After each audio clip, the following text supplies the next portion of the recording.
तो बच्चों आज हम सॉल्व करेंगे क्लास 9th के लिए प्रोवाइड किए गए सब्जेक्ट साइंस के प्रैक्टिस पेपर को, जो कि सेशन 2023-24 के लिए है, वो भी हिंदी मीडियम में।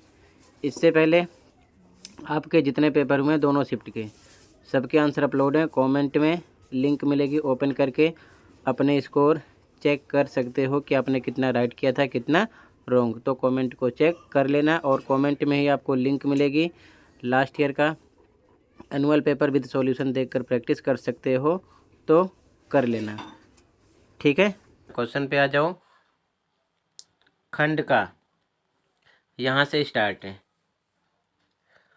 क्वेश्चन नंबर 1, दो विभिन्न पदार्थों के कणों का स्वतः आपस में मिल जाना कहलाता है। परासरण, विसरण, ए और बी दोनों, या फिर वाष्पोत्सर्जन। तो राइट आंसर आपका बी है, विसरण। ओके, क्वेश्चन नंबर फर्स्ट में बी ऑप्शन राइट है। अगला क्वेश्चन नंबर सेकेंड है। क्वेश्चन नंबर 2, जब 20 ग्राम नमक को 1000 मिलीलीटर पानी में घोला जाता है तो आयतन में कोई वृद्धि नहीं होती है। यह अवलोकन इंगित करता है कि, कौन सा ऑप्शन राइट है? 4 ऑप्शन है, तो राइट आंसर आपका ए है, ठीक है।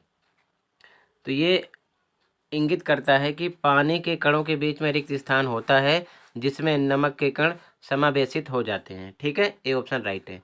अगला क्वेश्चन थर्ड, निम्नलिखित में से किसे यानी किन्हें कोलाइड के रूप में वर्गीकृत किया जा सकता है? धुंध, तो इसे भी किया जा सकता है।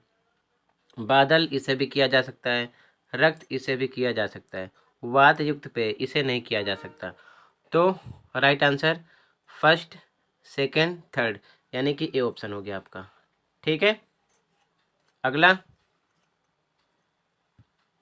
क्वेश्चन 4, Al2O3 में मौजूद आयन है, तो ए ऑप्शन राइट होगा, Al3+ का, O2- का, ठीक है। अगला क्वेश्चन 5,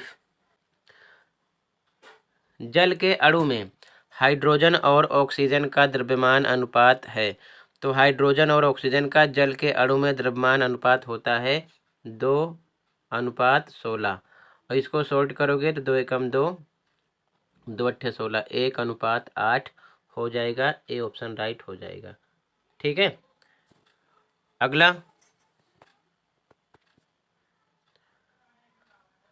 क्वेश्चन नंबर 6, परमाणु की संरचना के बारे में निम्नलिखित में से कौन सा कथन सही है? परमाणु एक अविभाज्य कण है, ये गलत है। समग्र रूप से परमाणु उदासीन है, सही है। परमाणु का संपूर्ण द्रव्यमान नाभिक में केंद्रित होता है, सही है। तो दूसरा तीसरा सही है, तो राइट आंसर आपका कौन सा हो जाएगा?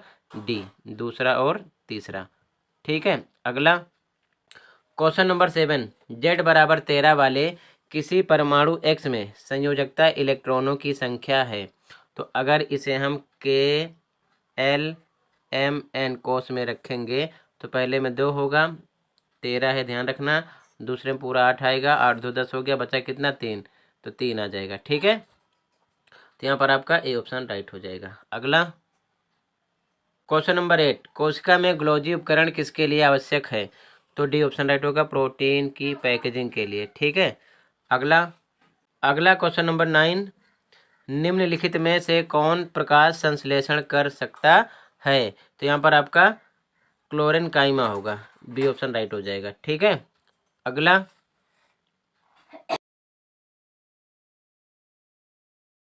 निम्नलिखित में से कौन सा ग्राफ ये दर्शाता है कि वस्तु विरामावस्था में है? तो डी ऑप्शन राइट हो जाएगा, क्योंकि यहाँ पर ऐसी कंडीशन विरामावस्था के लिए होती है, ठीक है। डी ऑप्शन यहाँ पर राइट हो जाएगा। बाकी आप डायग्राम पर फोकस करना, अलग अलग कंडीशन होती है, ठीक है। अगला एक कार की गति 18 किलोमीटर प्रति घंटा है, इसे इस प्रकार भी दर्शाया जा सकता है। तो किलोमीटर में है, इसे हम क्या करेंगे? मीटर पर सेकंड में कन्वर्ट करेंगे। तो हम 18 को क्या करेंगे? 5/18 से गुणा कर देंगे, डायरेक्ट शॉर्ट में 18 से 18 कट हो जाएगा, ये 5, ये हो जाएगा मीटर पर सेकंड।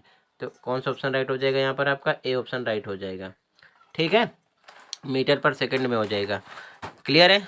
एक चीज़ आपको ध्यान रखना, अगर क्वेश्चन किलोमीटर पर आवर में है, मीटर पर सेकंड में कन्वर्ट करना है, तो डायरेक्ट शॉर्ट में 5/18 से गुणा करो, और अगर मीटर पर सेकंड में किलोमीटर में करना है तो आपको 18/5 से गुणा करना होगा, ध्यान रखना, ठीक है। अगला क्वेश्चन देख लो, क्वेश्चन नंबर 12। एक एथलीट को त्रिज्या आर के वृत्ताकार पथ के चारों ओर एक बार चक्र लगाने में t सेकंड का समय लगता है। एथलीट का वेग v इस प्रकार प्राप्त किया जा सकता है। तो जब वृत्ताकार पथ का एक बार पूरा चक्कर लगाएगा तो इस प्रकार पूरी परिधि इसकी क्या करेगा, ये घूमेगा, तो ये 2πr हो जाएगा। तो b बराबर 2πr, और टोटल टाइम से हम क्या करेंगे, डिवाइड कर देंगे, ठीक है। तो 2πr अपॉन में t, यही आपका आंसर हो जाएगा, बी ऑप्शन राइट हो जाएगा, ठीक है। अगला, गति के प्रथम नियम के अनुसार कोई वस्तु तब तक अपनी विरामावस्था में रहेगी जब तक कि उस पर, बी ऑप्शन राइट होगा, कोई असंतुलित बल नहीं लगा है, ठीक है, ये राइट होगा। क्लियर है। ध्यान रखना, संतुलित बल अगर लगेगा तो संतुलित बल पर वस्तु विरामावस्था में ही रहेगी, कोई परिवर्तन नहीं होगा, उसी अवस्था में रहेगी, इसीलिए असंतुलित बल की जरूरत पड़ेगी। तो ऑप्शन होगा बी, कोई असंतुलित बल नहीं लगा है, ठीक है। अगला क्वेश्चन देखो।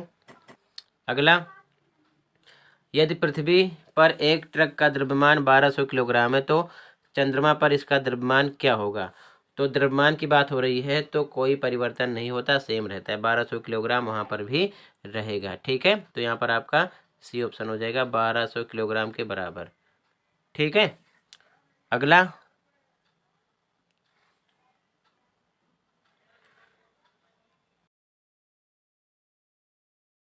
एक खिलौने को चलाने के लिए बैटरी से प्राप्त ऊर्जा उत्पन्न होती है, रासायनिक ऊर्जा, सी ऑप्शन राइट हो जाएगा। अगला, यदि कोई लिफ्ट 6ठी मंजिल पर है तो उसमें निम्नलिखित की अधिकता है, किसकी अधिकता होगी, स्थितिज ऊर्जा की, बी ऑप्शन राइट हो जाएगा, ठीक है। अगला, ABCD में आंसर देना है 17 से 20, ठीक है। अगर ए और आर दोनों सही होंगे, आर ए की व्याख्या करेगा तो ए लगाएंगे, ए आर दोनों सही हों लेकिन आर ए की व्याख्या ना करे तो बी लगाएंगे, ए सही हो, आर गलत हो तो सी, और अगर ए गलत हो तो डी, ठीक है। ध्यान से देखो क्वेश्चन 17। हाइड्रोजन क्लोराइड एक द्विअंगी यौगिक है, तो बिल्कुल सही बात है। कारण क्या है, द्विअंगी यौगिक दो भिन्न भिन्न तत्वों से निर्मित सरलतम यौगिक है, ठीक है, और इसीलिए हाइड्रोजन भी द्विअंगी यौगिक है। तो मतलब ये इसकी व्याख्या भी कर रहा है, दोनों लाइनें सही भी हैं, ठीक है। तो यहाँ पर आपका ए ऑप्शन हो जाएगा, ठीक है। अगला, जाइलम और फ्लोएम को संवहन ऊतक के रूप में जाना जाता है, बिल्कुल सही। पौधों में पानी और खनिज का परिवहन जाइलम के माध्यम से होता है, बिल्कुल सही।